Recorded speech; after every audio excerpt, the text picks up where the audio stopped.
Bonjour. Aujourd'hui nous allons faire une vidéo. On va parler aujourd'hui de quelque chose de vraiment important dans cette vidéo.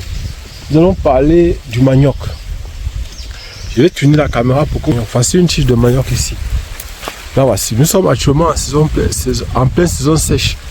Ici les pluies vont reprendre parce que nous sommes ici en zone de montagne. Et en zone de montagne, nous sommes dans les grass fields. Dans les grass fields, c'est-à-dire en zone de montagne, ici, le climat est net comme celui, par exemple, des régions de forêt et de savane. Voilà, par exemple, ici, je vais parler aujourd'hui d'une chose importante. Il s'agit du manioc. Ici, ce manioc, par exemple, est malade. Vous voyez, par exemple, cette tige de manioc est malade. Mais ce n'est pas de la maladie du manioc que je vais parler, parce que ce manioc souffre de ce qu'on appelle la mosaïque africaine. Ce manioc souffre de la mosaïque africaine. Observez un peu. Regardez ces fruits. Ces fruits se trouvent sur le manioc. Je vais cueillir ce fruit, je vais le cueillir. Je vais encore cueillir celui-ci. Voilà les deux fruits que j'ai cueillis. Il s'agit des fruits du manioc. Nous allons aller. Je vais vous expliquer. Et même cette tige est malade. Elle souffre de la mosaïque africaine. Nous sommes en saison sèche. Celle-ci est malade. Elle souffre parce que la mosaïque africaine se caractérise par le froissage. Vous voyez, par exemple, les feuilles sont froissées. Lorsque les feuilles sont froissées comme ça, ça veut dire que la plante souffre de ce qu'on appelle la mosaïque africaine. Voici encore d'autres fleurs ici. Voilà d'autres fleurs. Donc, nous allons m'asseoir. Je vais chercher un endroit pour qu'on puisse parler, par exemple, plus sérieusement du manioc. Le manioc est une plante qu'on utilise beaucoup chez nous ici en Afrique. Et ce qui me fait faire une vidéo aujourd'hui sur le manioc, c'est parce que en fait sur le marché, dans la région de l'ouest, dans la région du centre, dans la région de l'est, dans la région littorale, dans presque toutes les régions où on consomme le manioc, les prix ont explosé. Regardez par exemple, ce sont les fruits du manioc que j'ai cueilli tout à l'heure. Ces fruits ont à leur intérieur, regardez, on va casser. J'ai cassé. C'est vrai, c'est pas prudent de casser avec sa dent. Observez ici. À l'intérieur, il y a ce qu'on appelle la graine de manioc. Ici, dans ces fruits ici, on a par exemple, dans chaque fruit ici, il y a 4. Dans chaque fruit ici, il y a 4 graines de manioc. Si vous sémez ces graines, le manioc va pousser. Et précisez bien, si vous sémez, c'est que dans 6 mois, vous pourrez avoir du manioc ou dans 1 an. Mais le problème, c'est que ou dans 2 ans, vous pourrez avoir le manioc. Le problème, c'est la durée pour que ça puisse pousser. Pourquoi est-ce qu'on choisit plutôt le bouturage que les graines? Qu'est-ce qui fait que, par exemple, en ce qui concerne le manioc, au lieu chaque fois de prendre ces graines, de les s'aimer comme on sème le maïs, comme on sème les arachides, comme on sème le sorgho, le mil, le riz. Pourquoi est-ce qu'on utilise plutôt les boutures? Pourquoi est-ce que c'est la bouture qu'on utilise? Les boutures de manioc qu'on utilise. Pourquoi? Ça dit la tige de manioc. Pourquoi c'est la tige de manioc qu'on utilise au lieu d'utiliser les graines? C'est de ça qu'on va parler aujourd'hui dans cette vidéo. Nous allons insister à expliquer un peu. Et puis aussi, on va, en dehors de ça, on va aller au-delà. Parce qu'on va voir combien, par exemple, pourquoi est-ce qu'une personne doit se lancer dans la culture du manioc. Et comment faire pour s'en sortir, pour réussir plus facilement dans la culture du manioc. Donc déjà, je vais expliquer très rapidement.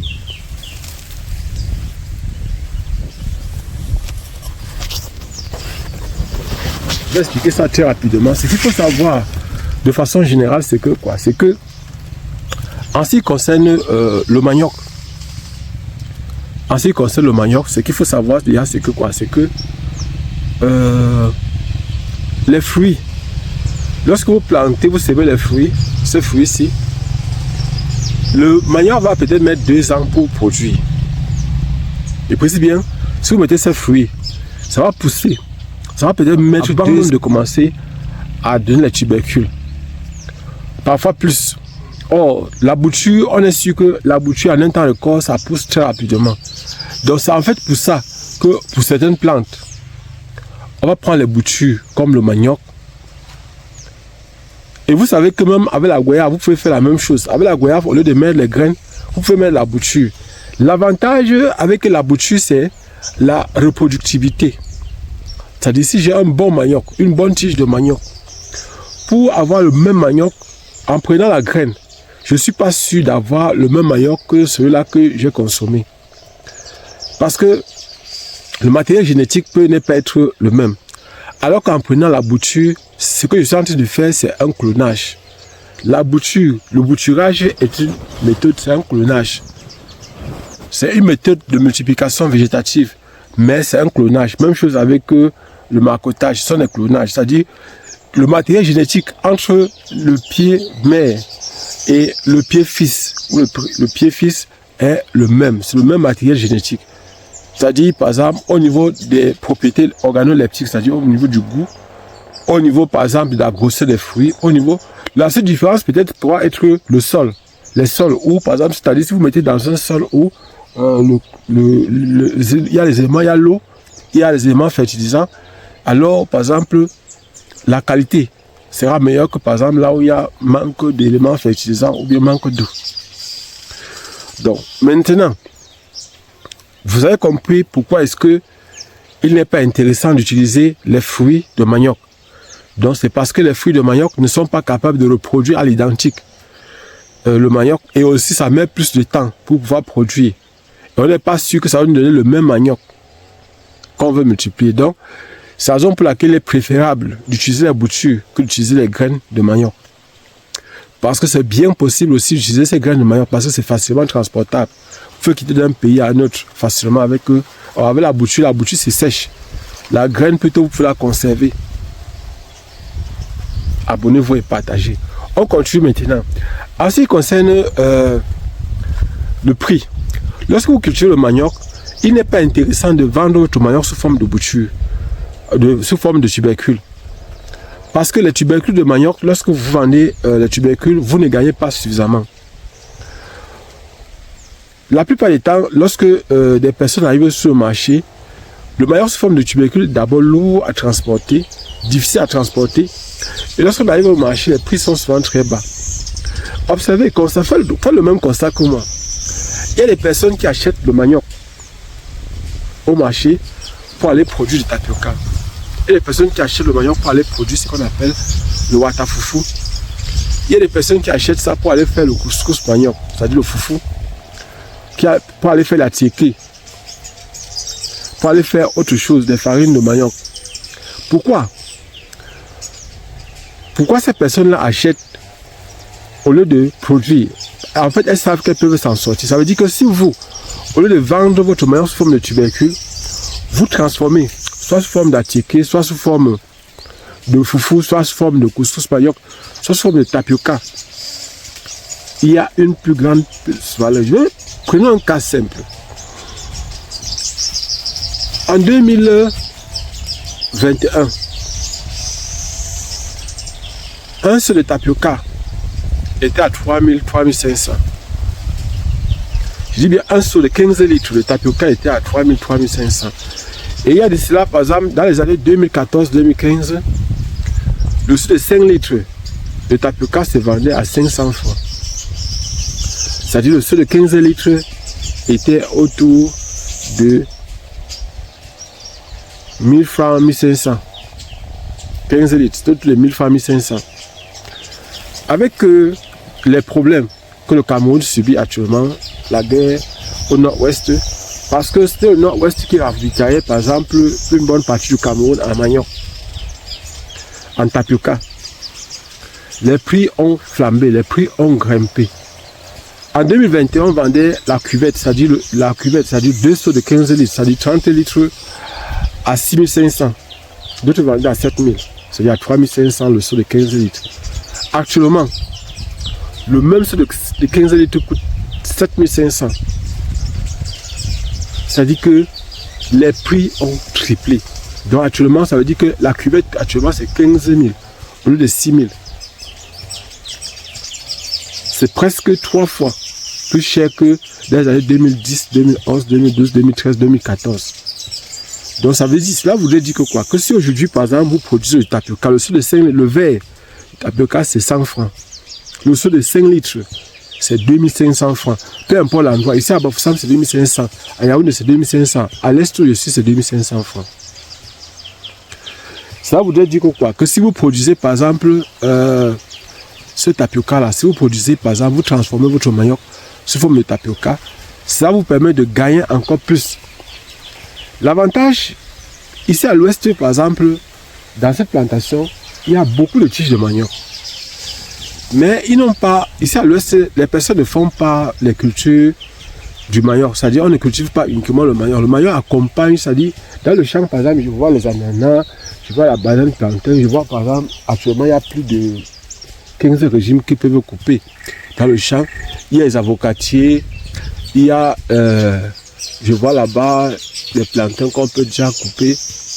Je vois la banane douce, je vois les safoutiers, je vois par exemple le ndolé.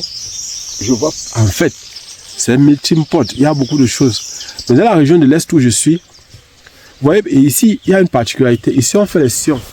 Ce qu'ils appellent, il y a des sions, on fait des sions. Vous voyez, par exemple, là, il y a des collines. Vous voyez, sur les collines, par exemple, il faudra que peut-être je fasse une vidéo là-dessus. Collines, il y a par exemple ces sillons qui sont faites de façon horizontale pour empêcher l'érosion, pour freiner l'érosion. Je sais que depuis vous ne faites que voir une fumée sortir derrière moi.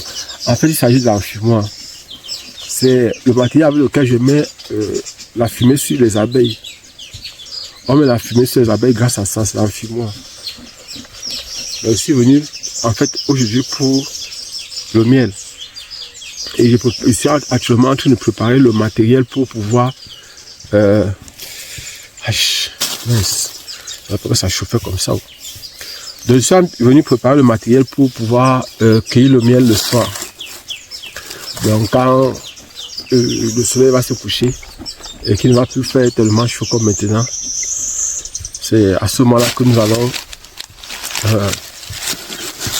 allons cueillir le miel. Donc actuellement, je suis en train de faire, franchement, j'essaie de tester le maximum possible l'enfumoir. Je dois essayer de le faire fonctionner pour que le soir, je n'ai pas les problèmes. Parce que la dernière fois, j'ai eu trop de problèmes ici avec les abeilles parce que l'enfumoir ne fonctionnait pas. En dehors de l'enfumoir, voici, je suis venu aussi avec une bougie et les allumettes. En fait, ici, il y a les vents qui soufflent constamment, ce qui fait que quand j'allume le feu, je mets le feu sur la bougie avant de mettre à l'intérieur pour allumer facilement le feu. Là, par exemple, l'huile. Vous savez que la bougie est faite de graisse. Là, par exemple, c'est ça qui va prendre avec le bois. Donc, c'est comme un peu le carburant. Ça va faciliter la prise. Abonnez-vous et partagez. Donc, en fait, en ce qui concerne cette vidéo, je précise que vous avez la possibilité de vous lancer. Actuellement, c'est la période où les gens défrichent, les gens préparent les champs pour la prochaine campagne. Les pluies vont revenir peut-être en février ou en mars. Donc maintenant, il faut déjà défricher et brûler et chercher les semences. Et on a dit que pour le manioc, il vaut mieux utiliser la bouture que les graines. Et qu'avec 1 hectare de manioc, vous pouvez vous retrouver au bas mot. Si vous transformez, au bas mot, c'est au moins peut-être plus de 20 millions. Hein. Pourquoi je dis ça? Parce que, en fait, lorsqu'on utilise, par exemple, si je veux payer les gens, à l'est où je suis, ils font les écartements de 50 cm. Ça veut dire qu'ils sont à plus de 20 000 boutures par hectare. Et si vous prenez 20 000 boutures et que vous prenez, par exemple, déjà qu'une bouture seulement, c'est-à-dire une tige de manioc va donner peut-être que 500 francs. Si une tige donne 500 francs, là, par exemple, vous êtes à 10 millions. Et 10 millions, c'est parce que vous n'avez pas transformé. Si vous transformez votre manioc, 1 hectare seulement, vous pouvez être au moins au bas mot dans les 30 millions. 25-30 millions. Abonnez-vous et partagez le maximum possible cette vidéo. En fait, pour ceux qui ne me connaissent pas, je suis Job Camden, je suis répétiteur de profession, enseignant de formation. Je suis actuellement dans la région de l'Est pour un projet entrepreneurial. Je voudrais partager avec vous aujourd'hui j'ai voulu partager avec vous aujourd'hui quelques idées sur l'entrepreneuriat agricole, sur par exemple le manioc.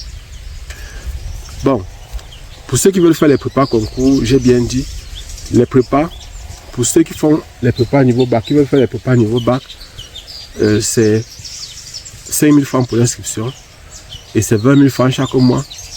Et vous devez avancer au moins 2 mois.